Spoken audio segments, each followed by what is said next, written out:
O Macunaíma, o Mário de Andrade, ele faz o Macunaíma nascer numa tribo de índios lá no norte do Amazonas, né? A fronteira ali com a Venezuela. Na verdade, esse Macunaíma, agora a gente sabe bem que era um Yanomami, por causa da localização geográfica, né? Então, o Mário de Andrade faz o Macunaíma nascer numa tribo de índios mais preto, né?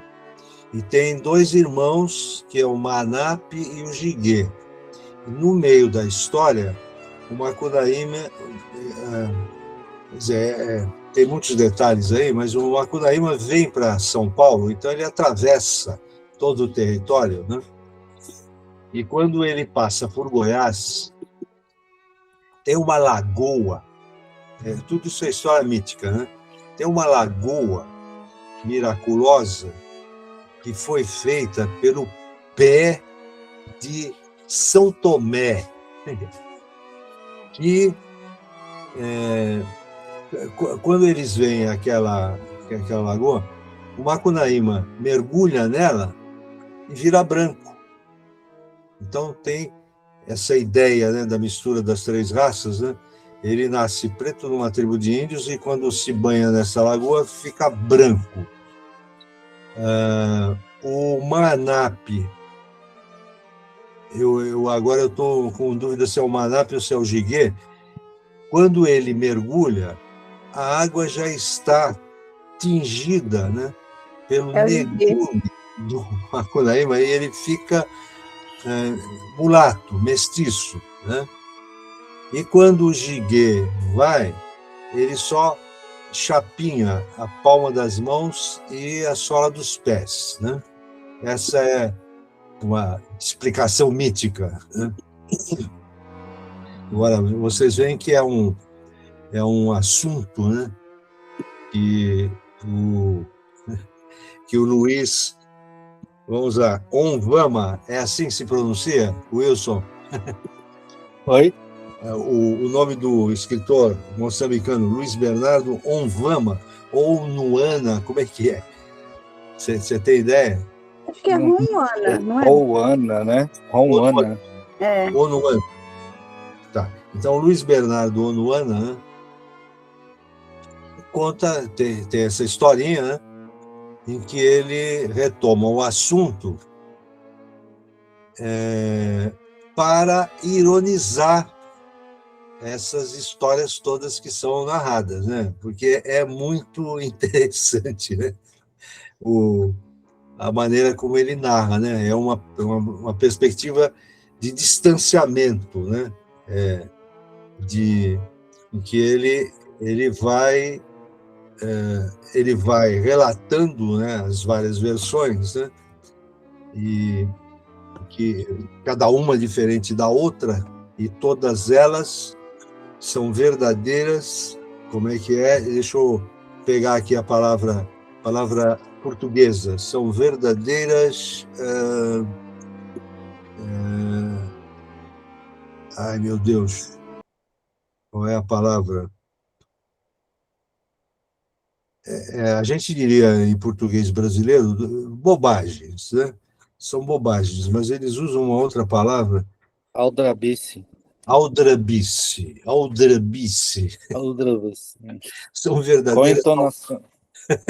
Aldrabices. Aqui, olha, deixa eu fazer uma observação, né? Aliás, deixa eu fazer uma pergunta para vocês, né? Por que que os africanos, né, falam português com sotaque lusitano e não com sotaque brasileiro? Já pensaram nisso? Boa pergunta.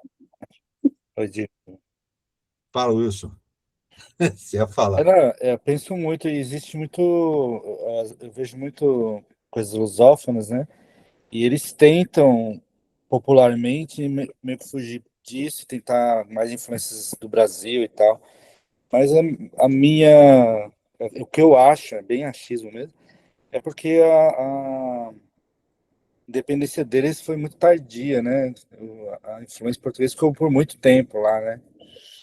Por mais tempo, né? Isso foi tudo século XX, né? A maior parte.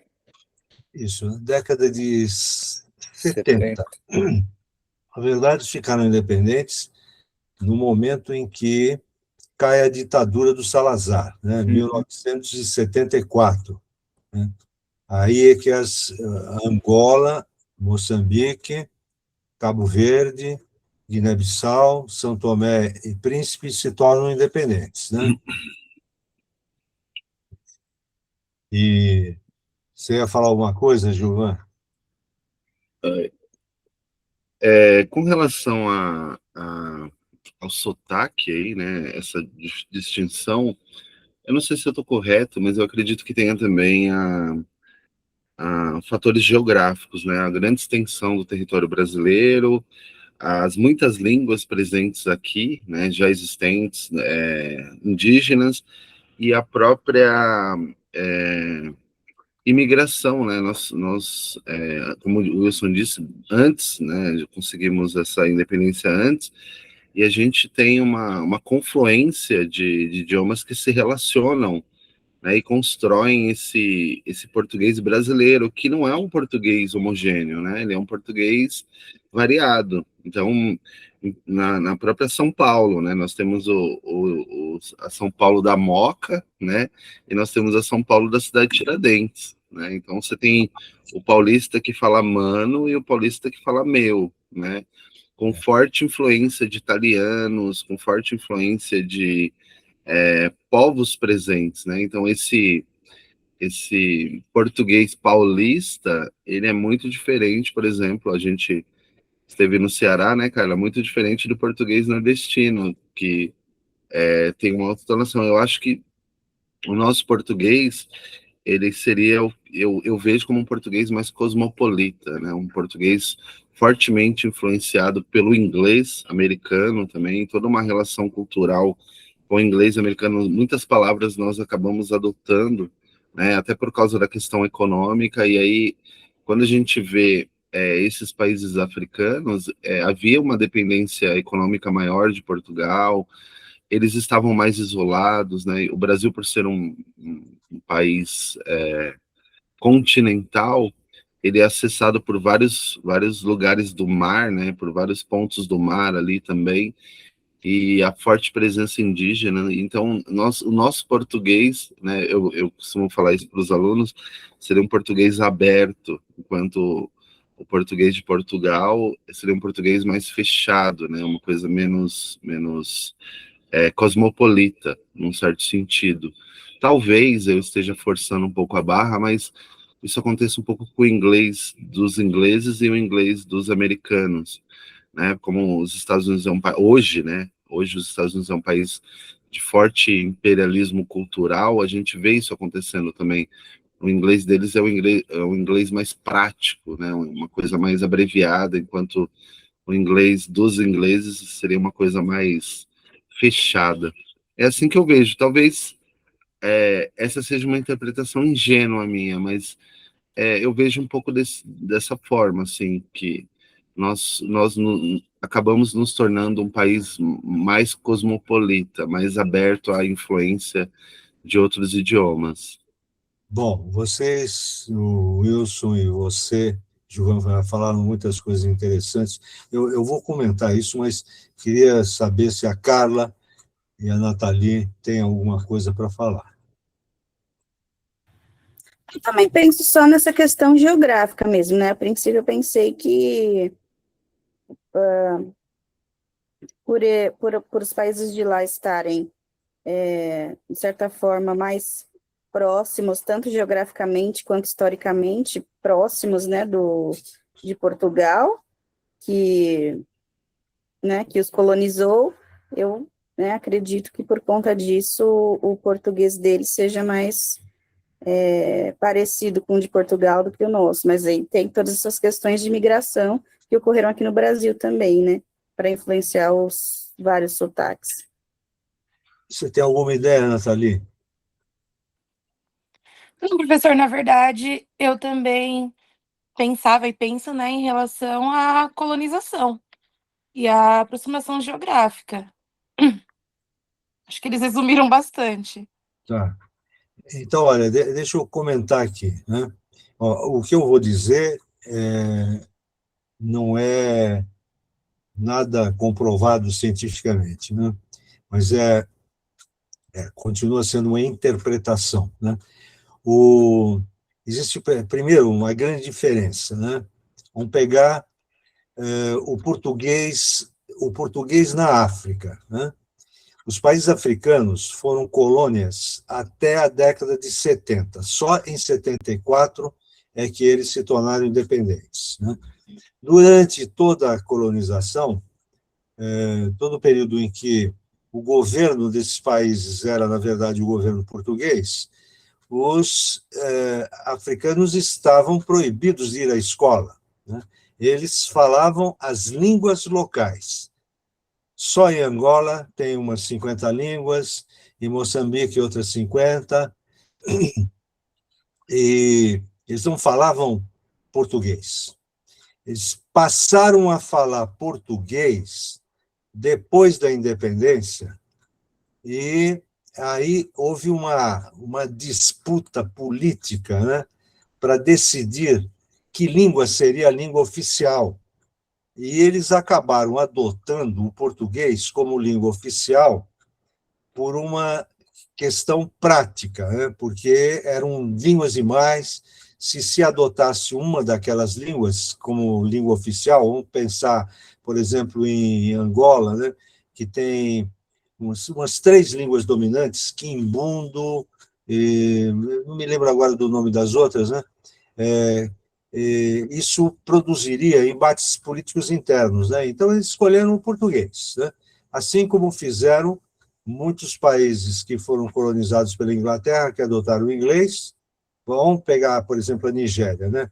Adotou o inglês, mas as 3 línguas mais faladas na Nigéria são línguas locais, né? Uma delas é o Yorubá, que é a língua de muitos escravos que vieram para o Brasil, né?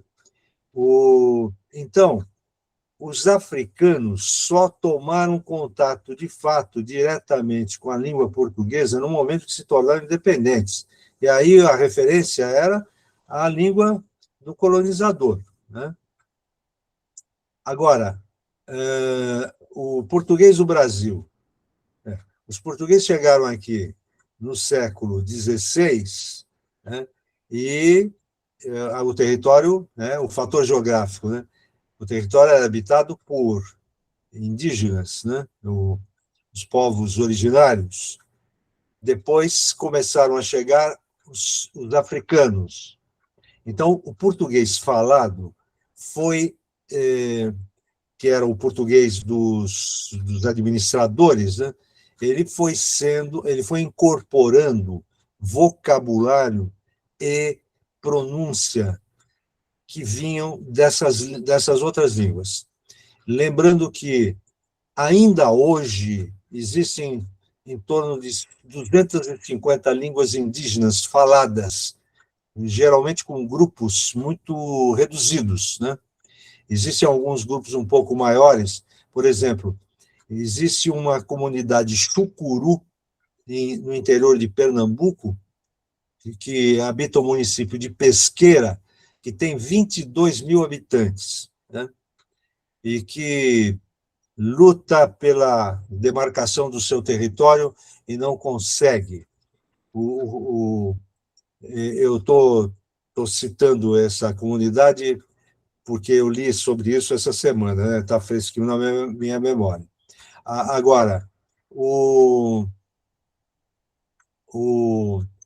os africanos que chegaram falavam uma diversidade de línguas muito grande. Então, existe no vocabulário do português brasileiro uma quantidade imensa de palavras que vieram ou das línguas indígenas ou das línguas africanas, né?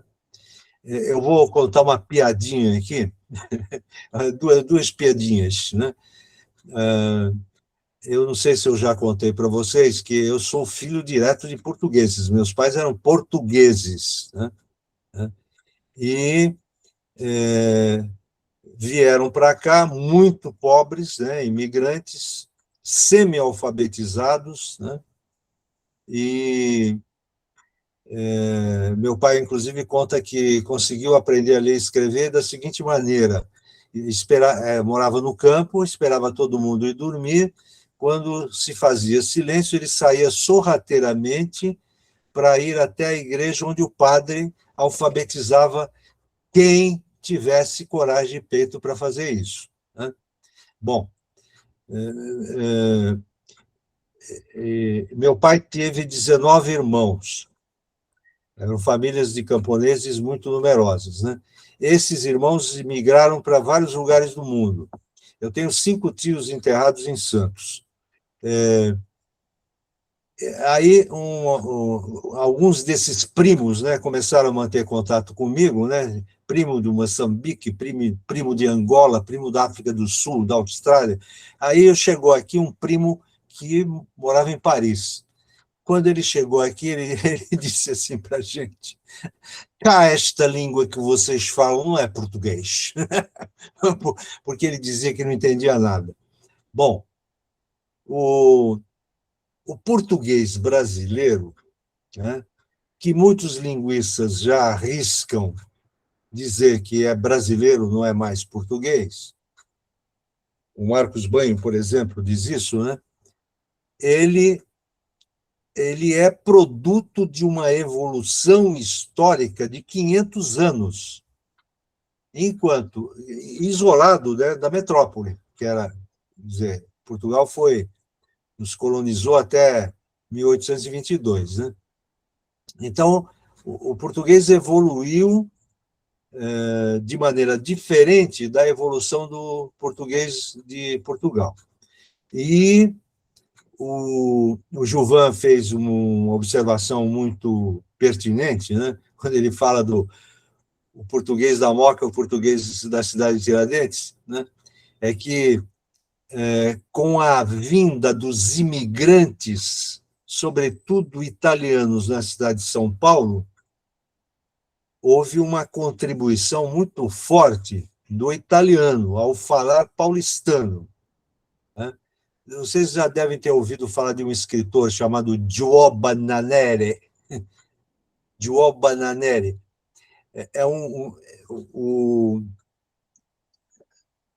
então, para exemplificar, né, isso que o Juvan lembrou, na década de 20, em 1920, São Paulo tinha 600 mil habitantes. Desses 600 mil, 200 mil tinham nascido na Itália. Eles tinham nascido na Itália, 1/3 da população.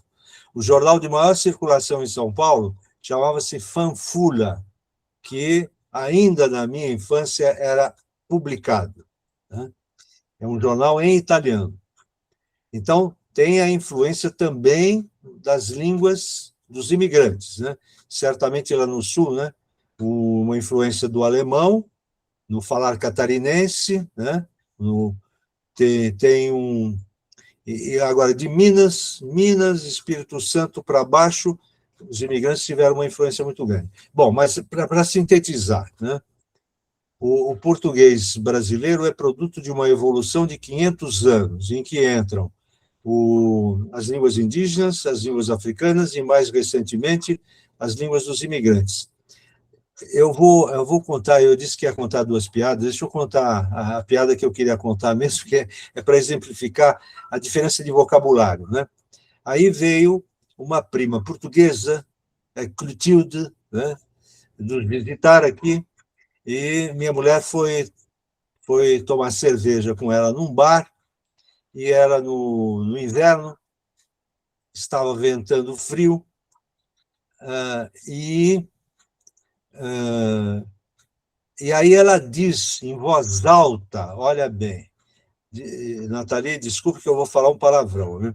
Ela diz em voz alta, assim, para a minha mulher: ai, que eu estou com frio no cu. Aí a minha mulher fala assim: como assim?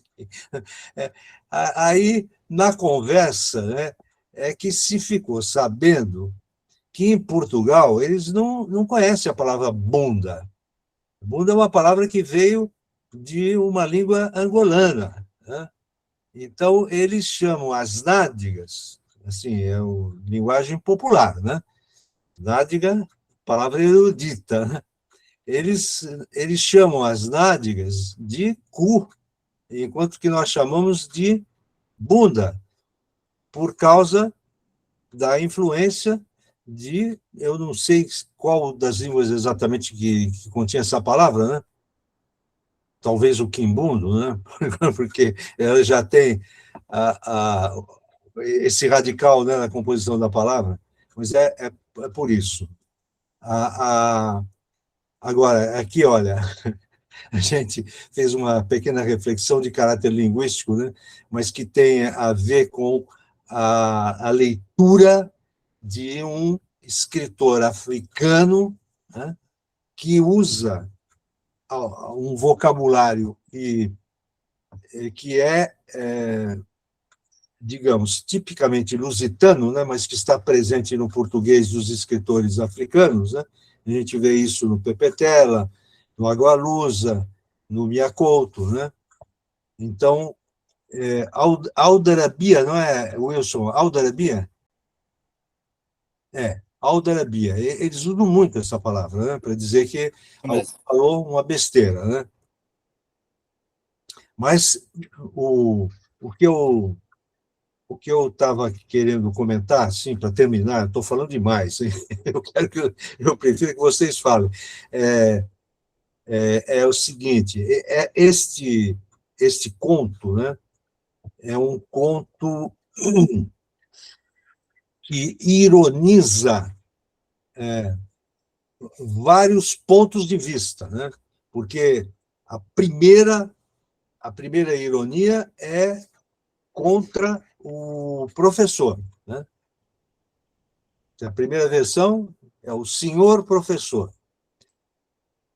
Esse livro a gente precisa localizar no tempo também, né? Ele foi publicado em 64, né? Se eu não estou... Isso, 64.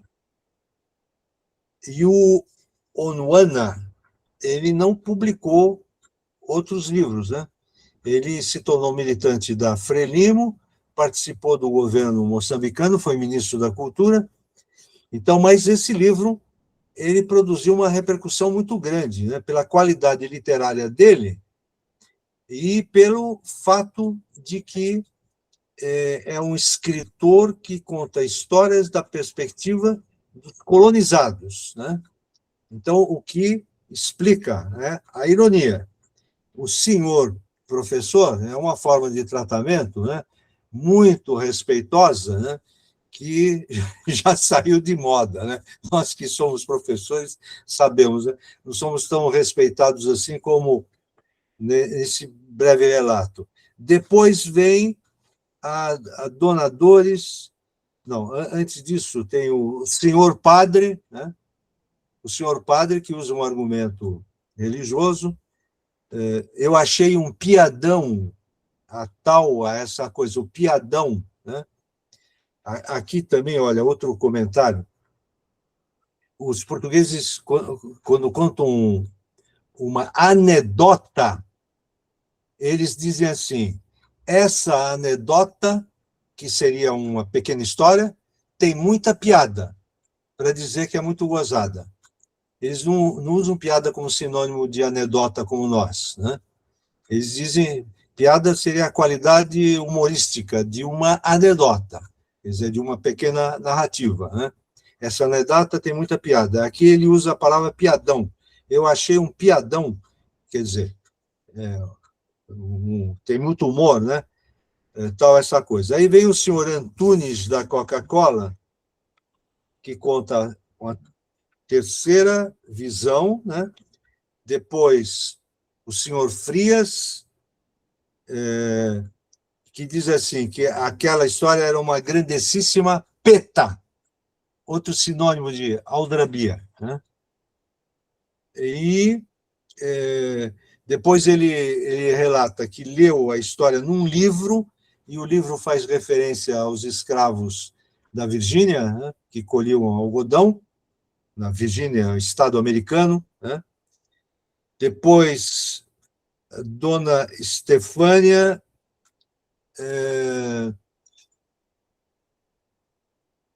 Dona Estefânia, que diz que são brancas de serem tão lavadas, né? Até que vem a mãe, né?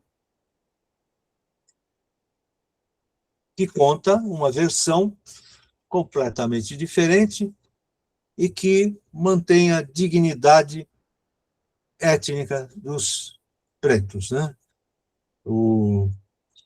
Bom, eu falei isso assim só para dar uma esquentada, viu? Mas a gente pode continuar falando sobre o conto, né? Tem muitas coisas que podem ser ditas aqui.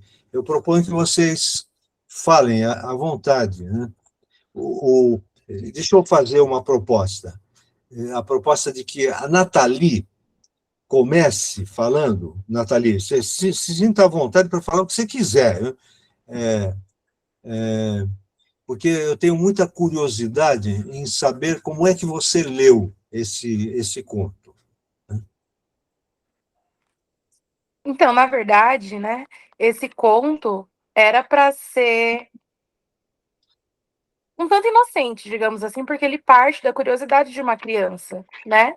E é uma curiosidade inocente. Mas a partir do momento que ele escuta o padre, né, durante a catequese, dizer que todos que estavam ali presentes não serviam para nada e que até os pretos eram melhores que ele fala que lembra, né, que ele retoma a fala que ele ouviu do professor, de que as mãos dos pretos, né, eram mais claras que o resto do corpo porque eles andavam como bichos do mato, com as mãos pressionadas ao chão, e aí o sol queimou apenas o resto do corpo. E aí, a partir disso, ele vai perguntando para todos ao seu redor, né? Porque inicialmente ele até aceita a resposta do professor, porque ele vê o professor como uma autoridade, né? Digamos assim como ele viu o padre. Mas isso desperta o interesse dele. E aí, conforme ele vai questionando as outras pessoas, ele vai recebendo respostas absurdas. E é interessante, né? É engraçado que todas as respostas que ele recebe iniciam com: ah, isso que você ouviu é uma mentira, é uma aldrabice, mas eu sei o porquê isso aconteceu. E essas respostas, elas trazem aí algumas justificativas, né? Que a maioria, inclusive, traz algumas respostas que são religiosas, elas são aí atribuídas à criação divina, né? Eu separei três, inclusive, que me chamaram mais atenção, três dessas respostas. Uma sendo da Dona Dores, né? Fala que Deus fez as mãos deles assim para que eles não sujassem a comida dos seus patrões ou que não sujassem qualquer outra coisa que eles fizessem, né? A outra do senhor Frias, que fala aí que Deus, quando fez os homens, pedia aí para eles tomarem banho em um lago, né? Que tinha no céu, e eles saíam brancos, mas como as pessoas negras, né? Os pretos aí foram feitos durante a madrugada, a água estava muito fria, então eles molhavam apenas os pés e as mãos. E a terceira que eu destaquei foi a da Dona Estefânia, que fala que as mãos desbotaram a força de serem tão lavadas, né? Lavadas com frequência. E essas três respostas especificamente, as duas primeiras, né? Além de serem respostas religiosas, elas associam a sujeira, né? Uhum. Lavar, não sujar, sair de tanto serem lavadas, enfim, a sujeira ou excesso de tinta, né? Então, ele vai aí, ele não aceita, né, a maioria dessas respostas, ele vai questionando as pessoas e ele vai percebendo que elas são diferentes umas das outras. Mas aí quando ele chega a mãe dele, né, ele conta que a mãe dele aí ela chorou de rir, que ela ria muito conforme ele contava. E aí ela traz uma resposta mais sensata quando ela diz que foi uma criação divina também, que ela traz uma resposta religiosa, mas ela conta que foi a partir do momento em que Deus se arrependeu, porque viu aí que as pessoas riam, né? E aí ele fez as mãos mais claras também, para que as pessoas percebessem que tudo que era feito pelo homem era feito pelas mesmas mãos. E outro ponto que me chamou a atenção também é quando ele finaliza o conto, que ele fala que nunca viu alguém chorar tanto sem ter apanhado. E aí traz aquele questionamento pra gente, né? Aquela reflexão de... Na verdade, a gente passa a entender que a mãe dele não chorou apenas de rir, né?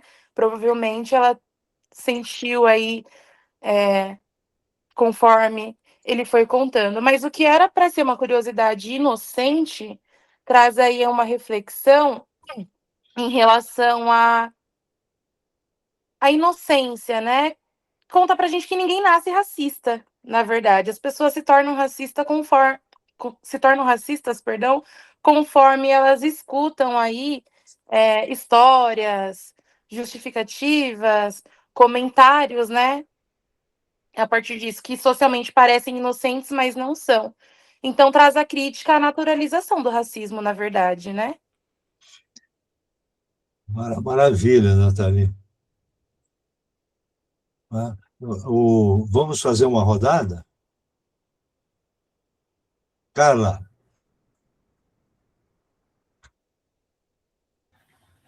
Eu nem tenho mais tanto que acrescentar, né? Acho que a Nathalie conseguiu pontuar ali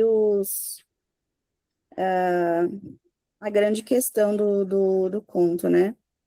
Mas acho que é a questão que mais me chama atenção é cada um ter a sua verdade como verdade mesmo, e não como hipótese, né? Porque todos eles dizem, né? Não, os que te contaram não é verdade, a verdade é a minha. E cada um acredita na sua verdade como verdade absoluta, mesmo sem ter a comprovação científica de nada, né? Então, não sei se tem a ver com um fenômeno que é até da filosofia. Como que é, Gilvan?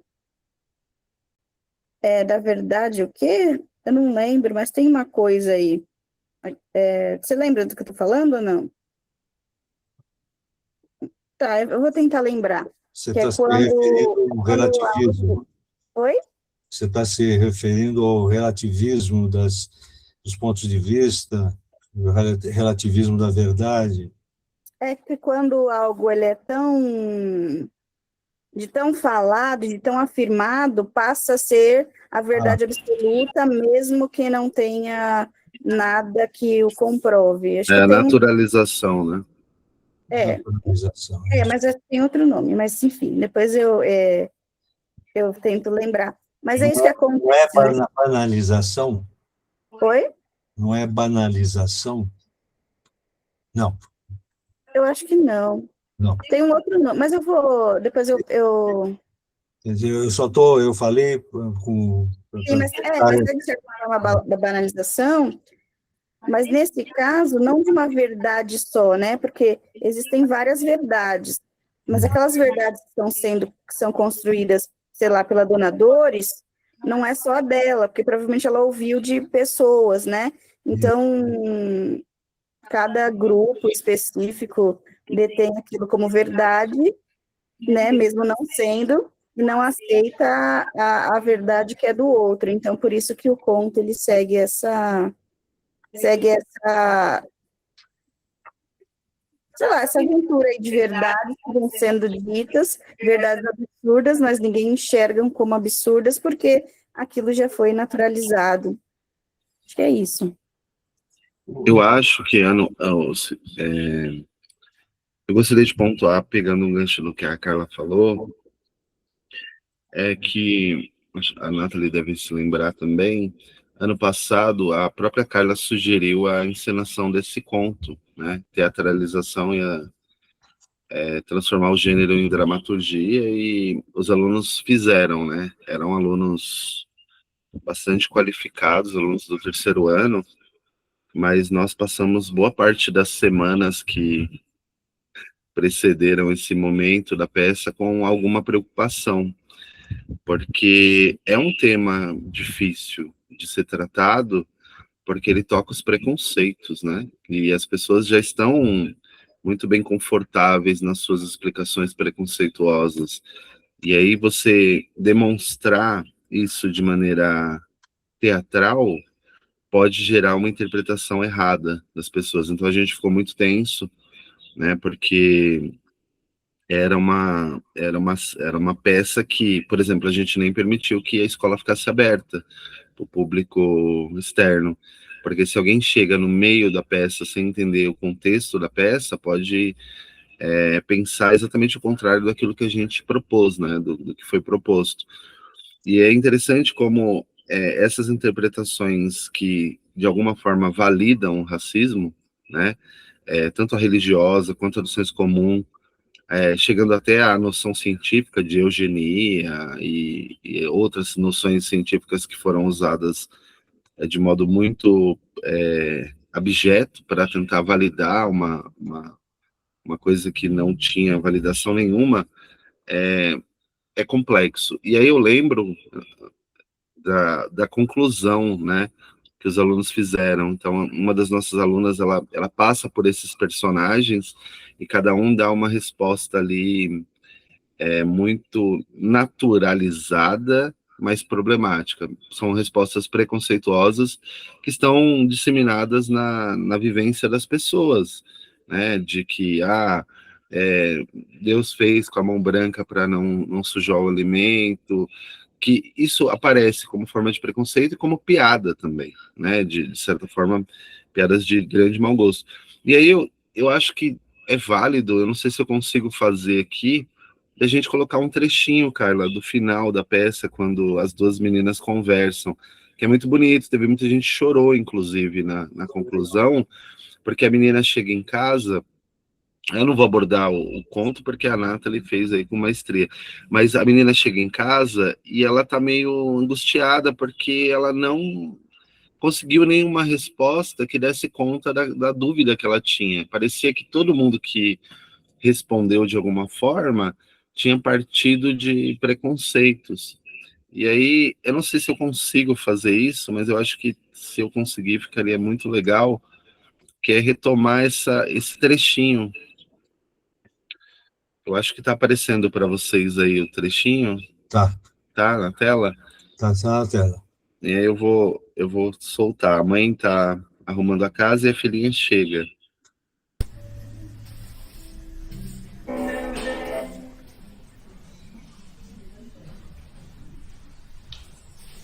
Ai, mãe.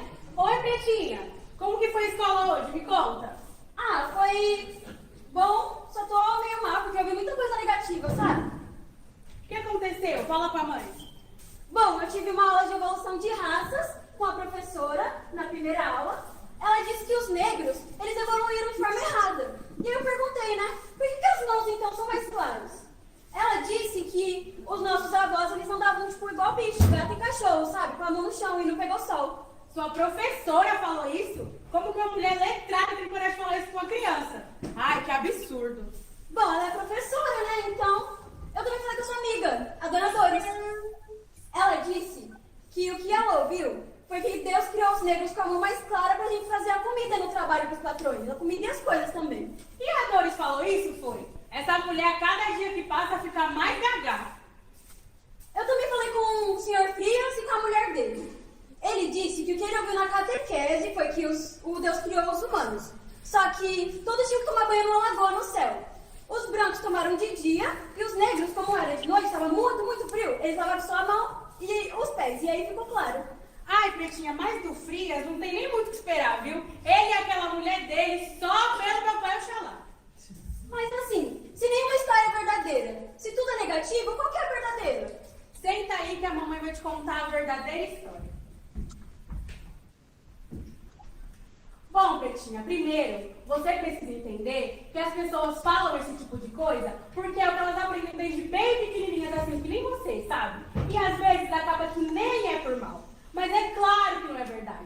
Deus, ele fez as pessoas para serem somente isso, pessoas. Só que quando ele viu que as pessoas que nem a gente estavam sendo ridicularizadas, maltratadas e feitas de piada, ele ficou extremamente decepcionado. Aí ele clareou a palma da nossa mão, para que as pessoas entendessem que toda e qualquer coisa feita pelo homem é somente isso. Deus queria que as pessoas entendessem que antes de homem ou mulher, preto ou branco, a gente é pessoa. E você, meu bem, você é uma menininha muito linda, muito forte, esperta e corajosa. Só tem que ter um pouquinho mais de calma para descobrir as coisas. Lembre de Exu, que matou um pássaro ontem com uma pedra que ele só jogou hoje.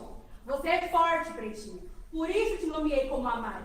Seu nome significa força. E eu já sabia que você seria assim. Só que você tem que ter um pouquinho mais de sabedoria para lidar com a vida. Lembra que você é filha da mãe de todos os Oris. A mãe cuja todos os filhos são peixes. Você tem que ser sábia, que nem ela. Lembra daquela cantiga que eu sempre cantei pra você? Eu lembro, mas você pode cantar de novo?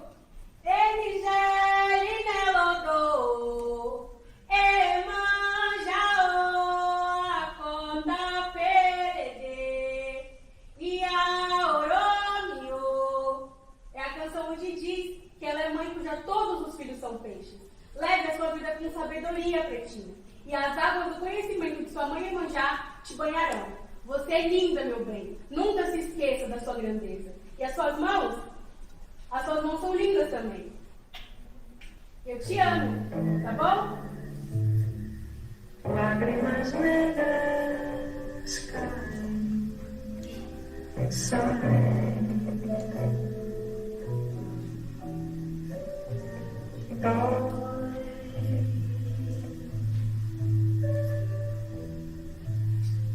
são como pedras de um rio.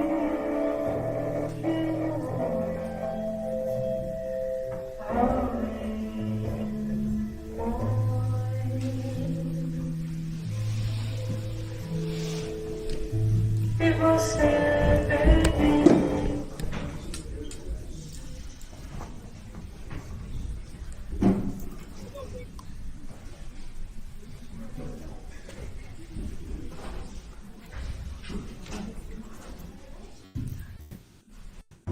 E aí eles vão cantar uma música, eu vou tirar aqui pra gente não se...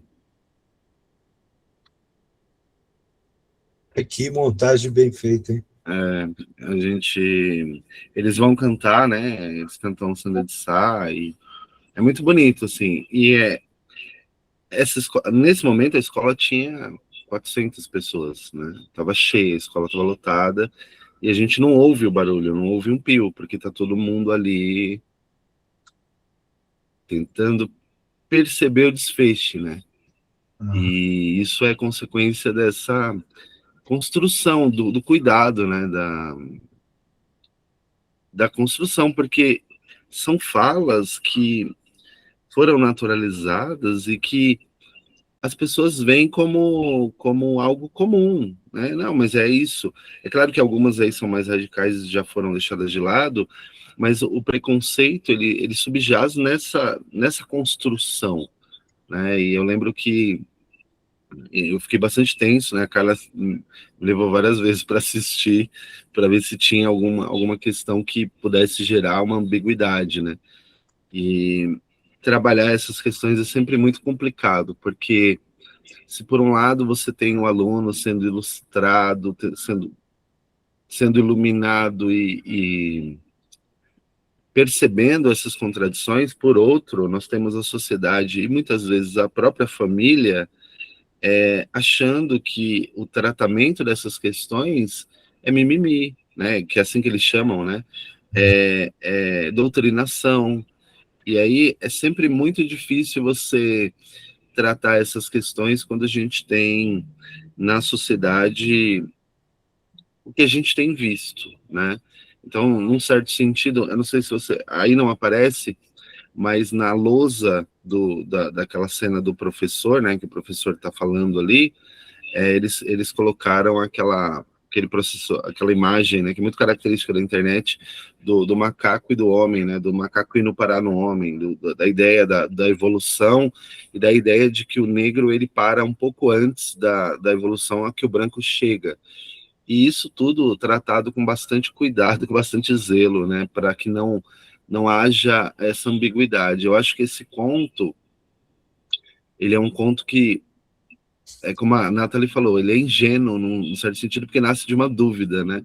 Ele nasce de uma criança buscando inocentemente uma resposta, mas tudo que vem até o arremate são preconceitos, né? E aí isso me fez pensar muito quando eu li a primeira vez, né, e quando eu assisti a peça, eu fiquei pensando, né, em que tipo de resposta a nossa sociedade entrega para as crianças, né, para as nossas crianças, porque, como a Nathalie falou, ninguém nasce racista, né, a gente vai aprendendo à medida em que a gente vai vivendo e começa com as crianças, né, a gente percebe isso quando nós recebemos muitas vezes alunos na nossa escola já com 14, 15 anos que ainda reproduzem, né, Nathalie, né, Carla, coisas que já deveriam ter sido superadas na idade adolescente. E muitas vezes o conflito ocorre dentro das casas, né? A gente não fala, mas muitas vezes nós temos que nos indispor com famílias que acham que o combate ao racismo, o combate à misoginia, o combate à homofobia são frescura, né? E aí a literatura, ela cumpre esse papel, né, de não só pôr o dedo na ferida, mas também produzir um certo repertório para esses jovens que dê a eles a condição de pensar de maneira racional, de maneira inteligente, né, de maneira a se livrar dos preconceitos. Quanto ao conto, eu não vou falar, porque a Nathalie sintetizou, a Carla cooperou, acho que o Wilson talvez tenha bastante para falar, porque o Wilson foi um dos... Uma coisa, Oi. acerca da peça teatral. Então, essa adaptação foi feita pelos estudantes, né? Eles iam me mostrando e às vezes estava muito pesado, e aí a gente falou, não, vamos construir isso de outro jeito. Foi bem trabalhoso, assim. Eles escreviam, me mandavam, e a gente foi arrumando para não deixar também... Porque as falas são muito pesadas, né? E a gente fez aí essas adaptações. Deu tudo certo, né? No final, graças a Deus. E só queria destacar que a Sabrina, né? Essa que fez a menininha, nós não tínhamos nenhum menino na sala, né, que pudesse fazer o papel, e ela era pequenininha, e a gente falou, não, vamos então adaptar para uma personagem feminina. E aí ficou sendo a Sabrina. E a Sabrina hoje faz filosofia, né, na Unifesp. Ela terminou o 3º ano passado e está cursando filosofia. E a Maris, que fez a mãe, também na Unifesp, fazendo pedagogia. As duas, né? Da cena. Olha, cara, eu fiquei impressionado, né? A Lúcia Muratti podia ter feito o filme aí na escola de vocês, viu? A hora do recreio, né? Eu tô lembrando, sobretudo, da montagem da peça, né? Muito, muito bem feita, né? Eu queria fazer um comentário, antes do Wilson falar alguma coisa, sobre o que o Gilvan falou, que é o seguinte, né? O conto, né? Ele é irônico na medida em que ele mostra todas essas versões como sendo versões falsas, né? Não verdadeiras, né? Produto de preconceito, né? Isso é manifestação, antes de tudo, do racismo, né? E agora, quando você comentou, né, o seu medo, o seu receio, né, em relação à montagem, para não ferir suscetibilidades, né, não provocar uma situação de desconforto, né, o que eu lembro é o seguinte: quando a internet surgiu, quando ela passou a se disseminar, né, de maneira ampla, isso por volta do ano 2000, localizado no ano 2000, né, havia uma expectativa de que houvesse uma democratização do conhecimento, né, pressupondo que o conhecimento que passaria pela internet seria o conhecimento científico, o conhecimento das artes, né, o da filosofia, e não o conhecimento dos preconceitos. Mas o que aconteceu foi um fenômeno completamente diferente. Eu vou usar uma palavra agressiva, né? Todo idiota passou a achar que tinha o direito de criar um blog e de falar aquilo que ele acha que é verdade. O resultado é que o resultado é essa virada do eleitorado para a direita, né? que expressa todo tipo de preconceito, né? A cara lembrou uma frase que ficou famosa porque ela foi dita pelo ministro da propaganda do governo nazista alemão, o Goebbels, que dizia assim: toda mentira repetida 1000 vezes vira verdade, né? O que está acontecendo, né, hoje é que essas mentiras, né, elas são ditas milhares de vezes pela internet e as pessoas estão acreditando convictamente, né, nos preconceitos, né, e em verdades, né? Não consegue desenvolver um pensamento crítico, né? E a transformação do ensino público em escolas cívico-militares, como eles dizem, né, tem o objetivo de impedir, né, o desenvolvimento do espírito crítico, porque uma escola militar ensina, sobretudo, a obedecer, sem contestar. E uma escola militar, é bom que a gente lembre sempre, né, ela ensina, ela prepara o indivíduo para matar. É para isso que existe uma escola militar, né? Ela prepara o indivíduo para matar. Se preparar fisicamente, né, lutas marciais e o uso de armas, né? É isso que uma escola militar ensina. E as escolas militares estão sendo administradas agora por oficiais aposentados da PM, né? Que são geralmente, né, que, assim, estou generalizando, né, são pessoas muito pouco educadas, né, que não dominam o conhecimento, né, são pessoas marcadas também pelo preconceito, né, sobretudo pelo racismo, né, e então esse receio, né, que você teve, né, Gilvan, legítimo, né, porque nós estamos navegando num mar extremamente perigoso, né, porque isso está produzindo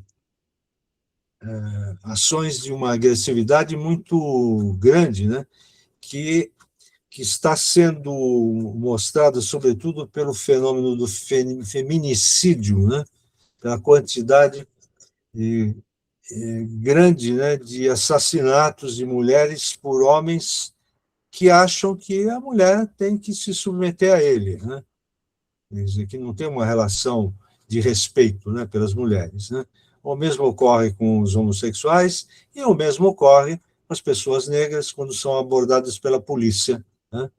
Eu nunca esqueço, viu, cara, de uma frase que o Johnny é um colega de classe da Carla, que era negro, que dizia, quando eu tentava segurar os alunos além das 10 horas da noite, né, ele falou assim: professor, se eu andar na rua sozinho depois das 10, a polícia vai me pegar, e eu já fiquei com medo de ser morto 2 vezes, porque eles não têm respeito nenhum pela gente. Bom, mas já comentei o que eu queria comentar, viu? Se você quiser falar, Wilson, agora a palavra é sua, né? Eu vou tentar falar alguma coisa brevemente, assim, vocês já praticamente passaram por tudo, né? O Nathalie, desculpa, falou muito bem sobre o conto. Penso inicialmente aquilo que a gente fez no nosso último encontro, que a gente queria falar sobre outros contos, e era um conto curto também, da Clarice Lispector, assim, são diferentes, é claro, mas eu digo pelo tamanho do conto, né? Que quando muitas vezes poucas palavras, ele gera muita discussão, né? Muitas coisas, muitas ideias. E assim, essas questões das verdades das pessoas, né, ao longo dos tempos, mesmo em épocas em que a gente tem acessos, poderia ter acessos, né? É difícil porque nunca vai acabar, e até porque hoje em dia isso engaja, né?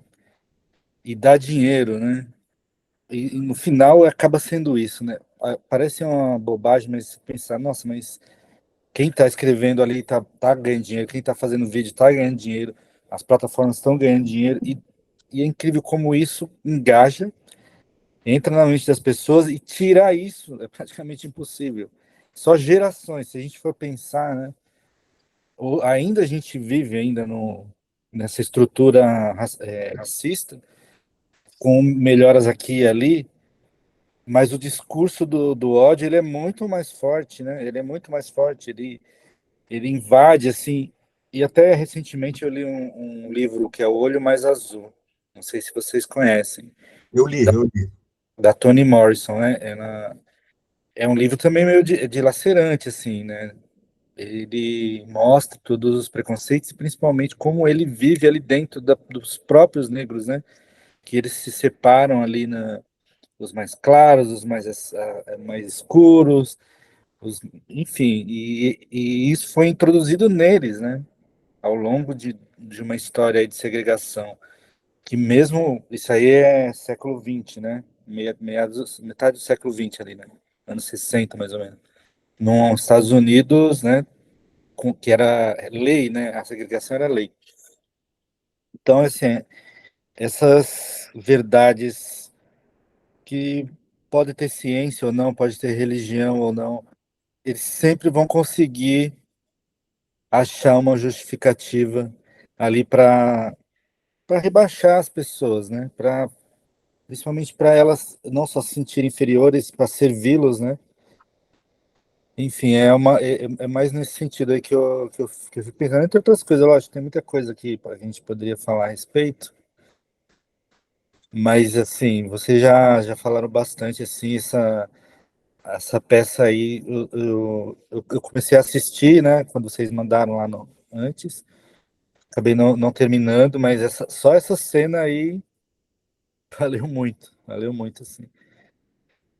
E às Olha, vezes a gente tem papas na língua, né, a gente, no caso, assim, eu não tenho, o que eu posso falar, né, mas eu digo, a gente, muitas pessoas, como a Carla disse, o Gilvan, vocês tiveram cuidados e tal, por causa do teor, e vai ter um momento que às vezes não tem, não dentro de uma escola, é mais difícil, né? Tem muitas coisas envolvidas e épocas também, né? Às vezes você perde uma evolução enorme por palavras e coisas e tal. E é duro, né? Porque quem sofre isso quer gritar, né? Quer falar, né? E nós aqui, por exemplo, eu não teria problema, né? Eu acho que tem que falar mesmo, mas a sociedade está muito ainda despreparado, e ainda mais com o que se acontece hoje, né? Ô, Posso colocar Wilson, quer falar, Oi. Carla? Giovana, me ajuda aqui. Só lembrei que no dia da consciência negra, né, que nós fazemos todo ano, e essa peça foi apresentada no dia da consciência negra, não foi? Né, foi a abertura, né, do dia da consciência, e depois tiveram outras apresentações com a temática Islã, poesia, monólogos, né? E aí, uma aluna, ela ligou para os pais, né, para ir embora, não foi hoje, Ivan? Uma aluna negra.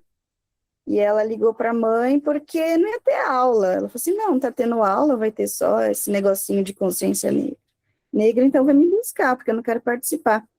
E aí a mãe vai buscar, né? E acho que o professor de história ali tenta conscientizar a mãe da importância da menina permanecer no evento, né? E a mãe, acho que a mãe negra também, né? Disse assim: mas vocês só falam disso, né? Esse negócio de consciência negra já deu, já. Ela disse assim: daqui a pouco os negros vão escravizar os brancos. E aí levou a menina embora e não participou, né? Então, assim, a gente tenta, mas a gente não consegue atingir todo mundo, porque Não. as raízes são muito fortes, né? As raízes que prendem o racismo, elas são muito, muito fortes também. E tem um outro ponto que eu acho que a gente pode pensar também, que é como que essa galera que o Wilson falou, né, que é monetizada, né, ganha dinheiro promovendo preconceito, por que, né, que eles são tão seguidos, né? Então você vai olhar um influencer desses que fala bobagem, o cara tem milhões de seguidores. O que que acontece? Eu converso isso muito com os meus alunos. Eles têm muitos seguidores porque eles fazem simplificações e reducionismos. Eles dão respostas fáceis para problemas complexos, né? Então, você tem um problema extremamente complexo que, para ser entendido, precisa de muitas variáveis, né? Contextualização social, econômica, histórica. E aí o cara só rebusca um preconceito com uma linguagem diferente. Então, por que que as pessoas seguem? Porque ele diz exatamente o que muita gente pensa, mas não consegue ilustrar. Então, por exemplo, a pessoa tem lá um preconceito que ela aprendeu desde criança, e aí ela ouve alguém, um pretenso intelectual, dizendo exatamente o que ela pensa, mas de uma forma mais organizada. E aí, como não há conflito com o modo como ela pensa, apenas o reforço, a reafirmação, essa pessoa tende a achar esse cara brilhante, né? Eu sempre, nas minhas conversas de filosofia, eu sempre falo para os alunos, a gente tem que tomar muito cuidado com quem nos aplaude, né? Porque se nós formos aplaudidos por pessoas que são ignorantes, no pior sentido do termo, pessoas preconceituosas, nós tendemos a mergulhar mais profundamente nesse preconceito em busca dessa validação. Então, se as pessoas não estão desgostando do que você diz, provavelmente você está dizendo alguma coisa que não foi pensada. Porque quando nós refletimos e pensamos sobre aquilo que nós dizemos, isso vai causar algum tipo de incômodo, né? Vai causar algum tipo de revolta. A história está cheia, né? Cheia de homens que foram mortos por incomodar, né? Então eles traziam as verdades à tona. A gente pode elencar o próprio Cristo, Sócrates e por aí vai, né? Homens que se propuseram a pensar de um modo diferente foram mortos por isso, né? E se você não precisa chegar ao ponto de ser morto, se você não está incomodando, você está reproduzindo. Essa é a questão, né? Porque esses homens têm milhões de seguidores, né? Ele falando coisas absolutamente absurdas, porque eles encontraram na sociedade espaço para que as suas vozes ecoassem. E aí é um processo que se retroalimenta. Esse cara produz gente preconceituosa e as pessoas que já são preconceituosas validam o discurso dele. E aí, uma pessoa que vai se importar com a complexidade da realidade, com elementos sociológicos, históricos, econômicos e filosóficos, e muitas vezes científicos, vai falar uma linguagem difícil, uma linguagem dura, que não apetece de forma nenhuma as paixões que essa pessoa quer ver apetecido. Então, é muito mais fácil você ser seguido por uma multidão de ignorantes e produzir uma multidão de ignorantes do que propor um debate que seja legítimo, científico e inteligente. Então a gente está indo num caminho muito perigoso. É o que o senhor falou, né? O diagnóstico é esse. Nós sonhávamos com uma ágora digital, né, em que os homens se reuniriam para discutir as questões da sociedade, a arte, a cultura, a ciência, a filosofia, e o que a gente está vendo, na verdade, é exatamente o oposto, né? Tem umas coisinhas, né, que você falou que essa questão do discurso simplificado, mas pretensamente erudito, né, até certo ponto. Assim, primeiro, é um discurso que reúne muita gente por causa disso e porque tem uma vertente só. Quando você vai para o outro lado, entre aspas, porque não tem um outro lado, existem vários, né? Então tem um discurso mais difícil muitas vezes, mas tem muita pluralidade. Então não é todo mundo não vai aderir àquela pessoa, porque às vezes ela fala uma coisa que não é questão de concordância, não tem sempre essa questão de concordância. Nesse lado aí pérfido, não, é tudo concordância, é tudo fácil, não tem dúvida, né? É todo mundo ali, e eles viram uma milícia, né? Porque eu vejo, olha, eu entro no LinkedIn de vez em quando, né? E às vezes as pessoas postam coisas políticas lá. Eu vejo os comentários das pessoas desse espectro aí, é nojento, assim. E tô falando de um ambiente que deveria ser ali, né? Troca de informações corporativas, trabalho, coisa e tal. Não é nenhuma rede social, tipo Facebook ou Instagram. Então, assim, além deles fazerem esses cursos simplificados, eles têm uma legião ali que segue cegamente, né? E eles são ativos, né? Com o ódio deles. Enquanto vou falar do nosso lado, é muito plural, é muita coisa, muita diversidade. Então vai se dividindo, né? Você não vai ter. E se a pessoa não concordar, ela vai falar que não concorda, né? E, na verdade, surge a discordância, né? Porque é o ideal, né? Num debate, é importante ter a discordância, mas nesse lado aí, nesse espectro, não tem discordância. É tudo falou, olha, eu não tinha pensado nisso. Além do culto Intelectual. anti-conhecimento, né? Culto de anti-universidade. Porque só eles querem fazer, né? Ô, Eles querem Wilson, dominar. Oi. deixa eu dar um exemplo. Eu lembro que eu estava numa outra escola que eu trabalhei, estava sentado na mesa, e aí um professor falou assim para mim: me apresenta alguns autores de direita da filosofia em tom de desafio, né?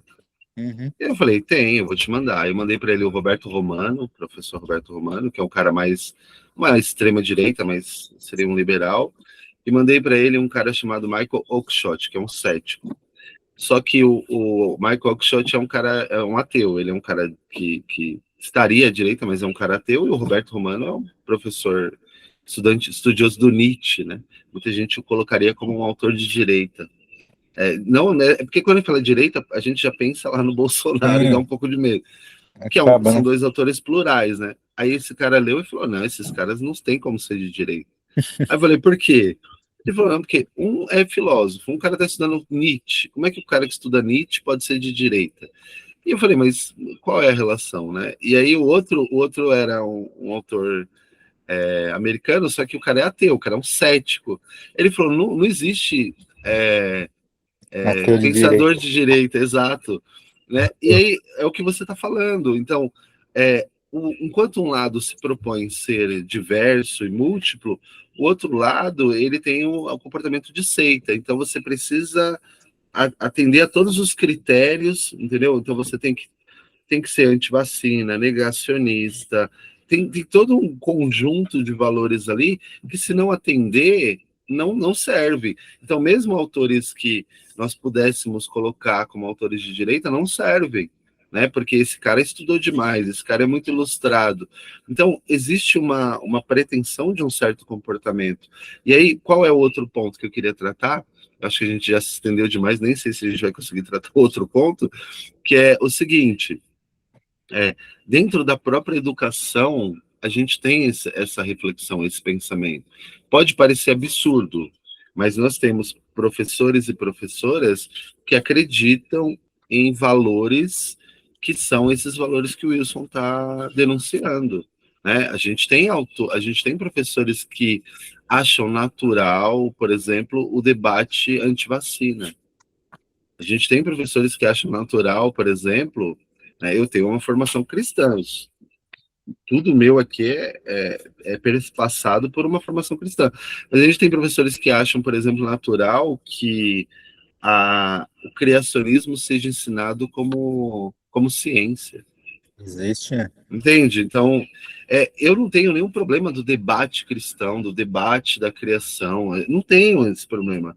Mas uma coisa é o âmbito da minha fé, outra coisa é o âmbito da escola. Então, por exemplo, não dá para eu colocar em pé de igualdade evolução e criação, porque são coisas de esferas diferentes. Eu posso discutir isso aqui entre nós, eu posso discutir isso num boteco, posso discutir na sala da nossa casa, mas não dá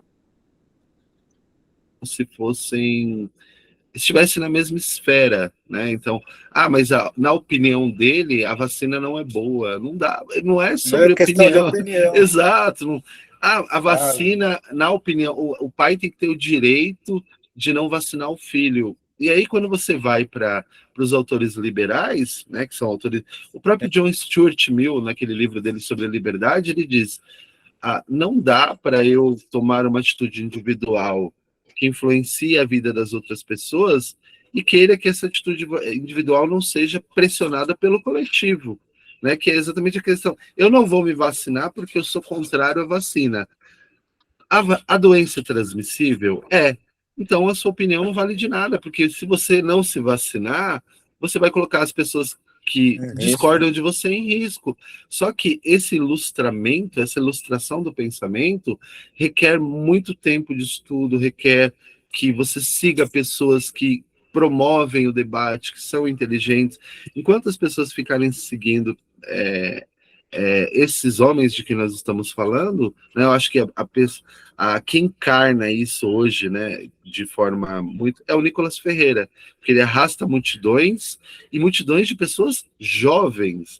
Então você tem pessoas, quando você vê uma pessoa que é bolsonarista seguir o Nicolas Ferreira, faz sentido porque é um encadeamento lógico, são os mesmos valores.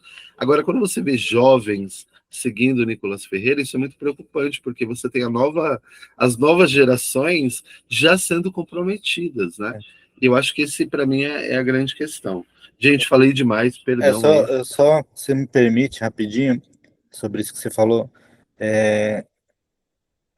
essas questões aí, voltando de novo, tem pessoas que são eruditas mesmo, tem pessoas que estudam, tem pessoas do lado direito e tal, mas eles sabem que se eles usarem isso, eles não vão trazer, porque a questão aí são os costumes.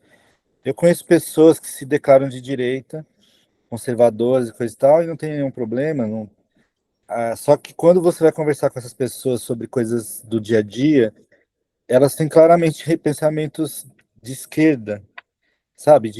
Pensando em igualdade, pensando em melhorias no trabalho, e eles não veem problema nenhum nisso. Por quê? A questão maior é achar que comportamentos, ou conservadorismo, qualquer coisa, isso aí está acima de qualquer coisa na sociedade, sendo que a sociedade não é uma coisa só, entendeu? Eles entendem que podemos perder muita coisa, mas se manter a família tradicional, essas coisas, esses discursos, né? Que isso é o que importa. E as pessoas ficaram meio cegas para isso. Então, esse Nicolas Ferreira, ele não tem nenhum conteúdo, ele não fala nada que não seja aquele basicão ali que não tem nem sentido muitas vezes, né? Que é para o quê? O pai de família, mãe de família ali com... É esse que eu quero, ou os jovens, como você diz, né? O jovem conservador e coisa e tal. E assim, a gente, desde que o mundo é mundo, que há essas divisões sociais, existem diferenças, né? E a gente achou que isso já era superado, né? Pô, o mundo passou por uma Segunda Guerra devastadora, né? De eliminar pessoas pelo que elas são, pelo que elas pensam. Tem lá o texto do Adorno, né? Educação após Auschwitz. Vamos fazer de tudo para que isso não se repita. E eu sei que parece exagero, mas parece que a gente está indo para esse caminho. Olha, Né? eu quero fazer duas observações antes de a gente passar para o segundo conto, né? A primeira é valorizar muito a intervenção da Nathalie, você me surpreendeu, Nathalie, fez uma análise muito bem feita, né, do conto, e fixou-se bem no conto, né? E agora, você não se espante por todos os voos que nós fizemos aqui, porque o texto literário, né, vou falar uma coisa que eu considero como central, né? O texto literário é sempre um texto que conta uma história que fala da realidade para que a gente entenda melhor essa realidade, né? Toda a arte, né, a arte é a ciência, mas de maneiras diferentes, né? Toda a arte e toda a ciência tem como objetivo compreender o mundo, compreender os indivíduos, compreender as relações entre as pessoas e a relação do homem com a natureza, né? Então, esses preconceitos todos, né, estão presentes nesse contexto, né, que é o contexto da cultura, né, da vida social, da vida política, né, da cultura. Então, toda vez que a gente acaba de ler uma história, né, como diz um filósofo de quem eu gosto muito, Paul Ricoeur, diz assim que alguém termina de contar uma história, levanta-se imediatamente alguém para interpretar, para buscar os sentidos que não estão tão claros, né, estão nas entrelinhas, né, da narrativa, que foi o que nós acabamos fazendo aqui no nosso encontro, né? Nós não nos fixamos muito nos aspectos técnicos, mas a gente pode falar um pouco mais disso no segundo conto. Mas tem mais uma coisa que eu queria acrescentar, que é o seguinte: o Wilson lembrou um livro que se chama O Olho Mais Azul, da Toni Morrison. Toni Morrison é uma escritora americana negra que ganhou o Prêmio Nobel de Literatura. Olhem bem, é uma escritora negra americana que ganhou o Prêmio Nobel de Literatura. E agora, nestes tempos de trumpismo nos Estados Unidos, está acontecendo um fenômeno lá que nunca é divulgado aqui no Brasil, que é o seguinte: nos estados que votam nos republicanos, que são os estados do Sul e do Meio-Oeste, né? Aí é uma informação, sobretudo para você, Nathalie, que é mais jovem, é a seguinte: as eleições americanas sempre foram eleições muito divididas. Os democratas e os republicanos, quando venceram, sempre foi por uma diferença muito pequena, né? Quer dizer, é um país completamente dividido entre uma visão de mundo bem conservadora, né, que é a dos republicanos, e uma visão de mundo mais, digamos assim, liberal. É um país que é a sede do capitalismo, né? Quer dizer, é um país capitalista, né? E quando a gente fala liberal, a gente está pensando nos princípios do liberalismo, né? Que é uma filosofia, é um pensamento político, econômico, que defende a democracia, né? Democracia burguesa, não vou discutir isso agora aqui entre nós. Mas então, nos Estados americanos dominados pelos republicanos, eles estão proibindo a leitura de livros, né? Então, as bibliotecas públicas estão sendo depuradas de livros que falem de racismo, que falem de democracia, que falem de feminismo, que falem de defesa do preconceito contra os homossexuais, da homofobia, né? E agora, o livro mais proibido é esse livro que você citou, Wilson, que é o livro da Toni Morrison. Para exemplificar o que eu estou dizendo, né, eu li isso em algumas revistas e jornais, né, mas durante a Mostra Internacional de Cinema do ano passado, passou um filme que se chamava, um documentário americano, que se chamava As Bibliotecárias, né? Esse filme, um filme americano, um documentário, ele contava a história dessas proibições, contadas pelas bibliotecárias, sobretudo desses estados do meio-oeste e do sul, Texas, Flórida, né? Esses estados.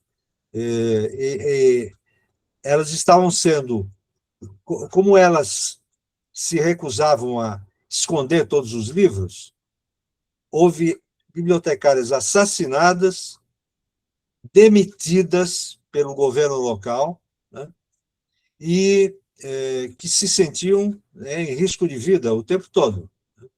Então, a realidade, né, essa realidade política dos Estados Unidos parece ser muito mais violenta do que aqui entre nós. Eu não sei se é mais violenta do que entre nós, porque sempre é violenta, né? Mas eu só estou querendo acrescentar essa informação, né? E proponho que a gente passe para o segundo conto. Vamos falar um pouco do segundo conto? Professor, Sim. Eu ia propor, né, para a gente comentar esse segundo conto, no próximo conto, junto com aquele outro chamado Alma, que é um conto maior, que a gente ficou pendente também, lembra? Que era o Alma e o Farol das Almas, desse livro aí. Sim. Porque eu sinceramente, eu li esse conto ontem à noite, quando eu cheguei da escola, estava bem cansada, e eu gostaria de lê-lo de novo, sabe? Porque eu li uma vez só, e acho que eu nem entendi direito o que ocorreu, na verdade. desse chamado Alma, né? É um conto curto, claro, mas no final eu perguntei para o Gilvan, eu falei, eles morreram? Porque eu não, sei lá, eu não tive tempo de me debruçar. Eu ia sugerir isso, né? Não sei se vocês, mas se vocês quiserem comentar também, tudo bem, eu acompanho. Eu ia sugerir também, não que eu ia sugerir, né? Estava esperando alguém sugerir, né? Porque eu tenho um compromisso daqui a pouco, e aí eu não ia conseguir me estender. Eu ia me estender, mas ia me atrasar, né? Eu não gosto muito de me atrasar. Tá bom. Olha, eu concordo, sim, concordo. E a ideia é boa, Carla. A gente lê esse conto mais extenso, né? É, Então, Farol das Almas e Alma. e Alma. Isso. Tá. E E a gente o, marca o próximo encontro. isso. Gente, eu queria só pontuar uma coisa. A gente ficou muito tempo sem se encontrar, e aí eu acho que a gente tinha muita coisa para falar. Eu concordo com você. É. Olha, e O conversar. professor, o conto foi só um pretexto para o que a gente Como leu, né? sempre, né? Foi só um pretexto para a gente poder conversar, né? Porque a gente gastou bastante tempo e não conseguiu fechar os dois contos. É, Não é a primeira vez, né? É. É que esses contos são muito ricos, né? Então, Mas falar com vocês me preenche a alma. Me preenche a alma. Me faz muito bem. Né? Eu viu, Nathalie? Estou velho, estou aposentado. Né? Hoje eu não aguentaria fisicamente, né, toda a atividade de lecionar. Eu acho que eu já falei para vocês que eu tenho grupos de leitura, né, que eu coordeno aqui no computador. Né? E muitos desses leitores, né, que fazem parte desses grupos, né, alguns, né, foram meus alunos no ensino médio. Você sabe que idade eles têm, Nathalie? De 60 anos para frente. Eu tenho 83, né? 60 anos para frente. E isso é a minha atividade, né, atual. E conversar com vocês me dá muito prazer, sobretudo pela relação que a Carla estabelece entre mim, né, e o grupo para quem eu lecionei lá em São Mateus, né, Carla, que foi para mim uma experiência muito marcante, uma experiência de vida profissional, existencial marcante. E que eu não esqueço, né? Então, isso me mantém mais vivo, apesar da idade, né? Então, vamos combinar para o próximo encontro.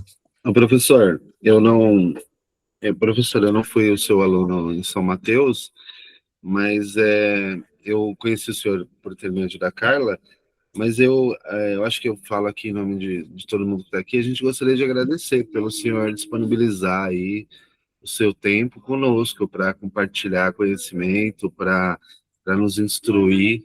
Eu vejo isso daqui como um momento de aprendizado muito importante, porque, além de tudo, o senhor nos ajuda a perceber certas coisas que talvez a gente não consiga perceber. Então, em nome do grupo, eu agradeço. Muito obrigado por compartilhar conosco a sua experiência, o seu conhecimento.